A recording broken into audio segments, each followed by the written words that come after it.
Good morning! So this is just going to be a little video explaining my tattoos and what they mean to me. I mean, as an artist, obviously, I love tattoos because you can just forever wear the way you see the world on your own skin.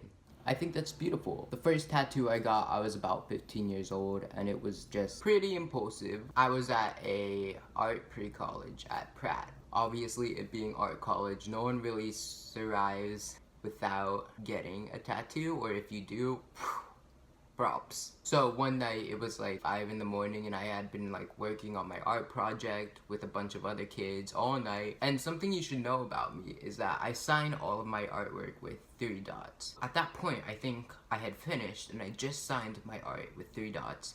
And I was like, wait, you know what? This is my signature. This is me. Why isn't it on my body? And immediately, I just was like, that's it. I'm gonna give myself a stick and poke. And I was currently in the Pratt dorm, and so obviously there's just like so much art supplies all around. So I went and I gathered up all of the ingredients to have my first tattoo, and I just went for it and I started giving myself my first tattoo. I was so excited that it didn't hurt at all. Really. Signing with 3 dots was me, and that was something that I was sure about, and I knew I wouldn't regret it, and I don't. But, you know, it does look like a really bad tattoo because I really had no idea what I was doing, but I kind of love the fact that it was so impulsive and it still looks pretty bad. But to this day, I still always sign my artwork with 3 dots. So that was my first tattoo, and it's on my right hip.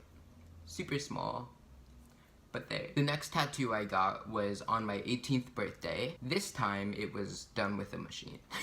I knew that I wanted a tattoo for my 18th birthday, and I spent a long time convincing my parents to let me get one. Finally, when I had their consent, I was like, okay, yes, now I just have to choose what is gonna be permanently on my body forever that, you know, everyone, including my future children, may or may not see. I was basically searching for a piece of my art that summed up exactly where I was at that point in my life. And at that point, I had graduated high school early and was leaving my small, conservative, narrow-minded town to go to New York City for art. I was getting out of where I never wanted to be in the first place to pursue my dreams. I wanted something simple, but I wanted it to show who I was. I ended up going with the face that I drew all in one line. I did a lot of drawing faces in one line back then, and for some reason I just connected with it. I can't explain it other than I just connected with it, and I knew that was the one. I put that right on my forearm because I was proud. The next tattoo is this, I love you. It's actually flipped. When I was about 12 years old, I wrote myself a letter. It was about that time when I was starting to feel depression. I didn't even know what depression was, but I knew I didn't want to ever let my depression direct the course of my life. I basically remind myself all of the reasons I have to live and all of the people that love me and that are there for me, including myself. And I signed it, I love you, but that letter is something that I've gone back to during pretty low points. It's reminded me to keep going. So I was like, why not have that reminder on me forever?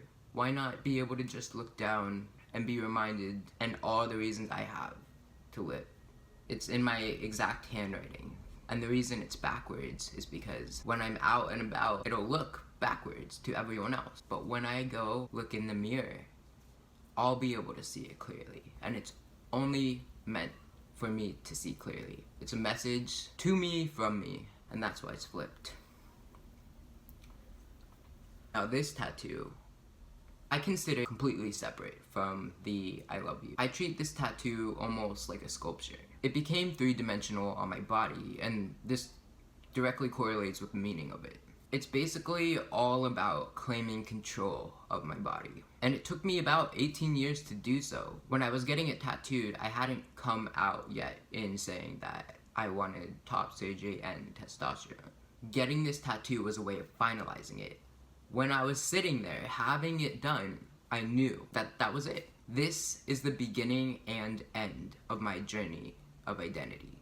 This is a tattoo of self-empowerment. It's me in all aspects. I took a Sharpie and I closed my eyes, and with my non-dominant hand, I just drew it on. And that was that. Of course, the lines were cleaned up a little bit, but for the most part, what I drew when I had my eyes closed is exactly what you see today. When you look at these dots and dashes, one of them here is actually my mole. All of the lines kind of stem out of that one mole. So it just perfectly comes out of my body because it is part of me and it is part of who I am. It reminds me to be thankful every single day of my journey and all the experiences and struggles that I've had to reach this point. And lastly, although my scars aren't necessarily a tattoo, I like to see them as that. Honestly, I would be completely okay with them being the very last tattoo that I ever get. They've completed me. I feel so satisfied in all of the art that I have on my body. Every tattoo that I have means so much to me and symbolizes a different part of my life. So who knows? Maybe depending on what happens in the coming years, I'll want a tattoo to symbolize that. But as of now, I'm satisfied and I feel complete. Have a good day, guys.